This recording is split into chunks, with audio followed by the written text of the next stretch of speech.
24 ঘন্টার মধ্যে 4বারের বেশি হচ্ছে আপনার ভূমিকম্প।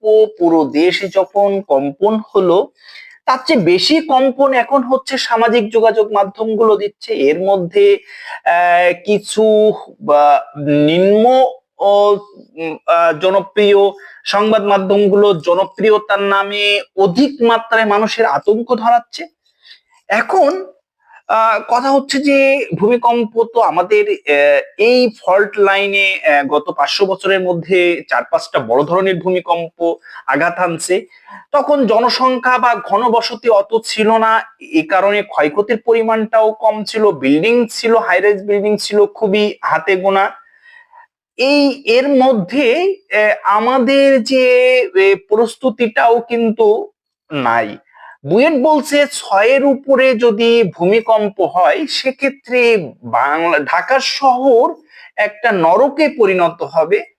কেন সেই নরকে পরিণত হবে? কারণ আমাদের বিল্ডিং কোড না মেনেই এই উঁচু ভবনগুলো তৈরি করা হয়েছে এবং আমাদের কোনো ধরনের প্রস্তুতি নাই। যদি পার্শ্ববর্তী দেশ থাইল্যান্ড বা নেপালে যে ভূমিকম্প হলো, এই ভূমিকম্প যদি বাংলাদেশে না হয়ে বসে সেক্ষেত্রে 100 বছরের কাছাকাছি যেহেতু হয়ে গেছে, এই ধরনের ঝুঁকির কথা বারবার বিশেষজ্ঞরা বলছেন এবং ফল্ট লাইন আমাদের ঢাকার খুব কাছাকাছি, 13 কিলোমিটার বা 15 কিলোমিটারের মধ্যে। তো এই ভূমিকম্প হলে আমাদের আসলে ইউটিলিটি সার্ভিস, পানি, বিদ্যুৎ, গ্যাসের যে ইন্টারাপ্ট হবে, যে ভেঙে পড়বে, ফ্লাইওভার গুলো যে ধস নামবে, বা যে পরিমাণ কোন কোন ক্ষেত্রে বলা হচ্ছে 6 লাখ, কোন কোন ক্ষেত্রে বলা হচ্ছে 1,50,000 বিল্ডিং ধস নামবে। আসলে কেউ কারোর তো দেখারই সুযোগ থাকবে না, উদ্ধার করারই সুযোগ থাকবে না। শাহজালাল বিমানবন্দরে আগুন ধরে যাওয়ার পরে কি পরিস্থিতি আমরা দেখেছি, 3 দিন লাগছে। রানা প্লাজার এক ভবন ধসে 7 দিন, বঙ্গবাজার আগুনে 15 দিন। সুতরাং এই ধরনের ভূমিকম্পে যেটা হয়, এই বিদ্যুৎ এবং গ্যাসের লাইনের বড় ধরনের বিস্ফোরণ হয়।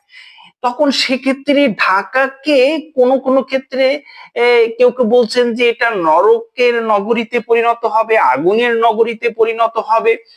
তো যারা বেঁচে থাকবেন তাদের তাদের আসলে আনম্যানেজেবল সিচুয়েশন সৃষ্টি হবে।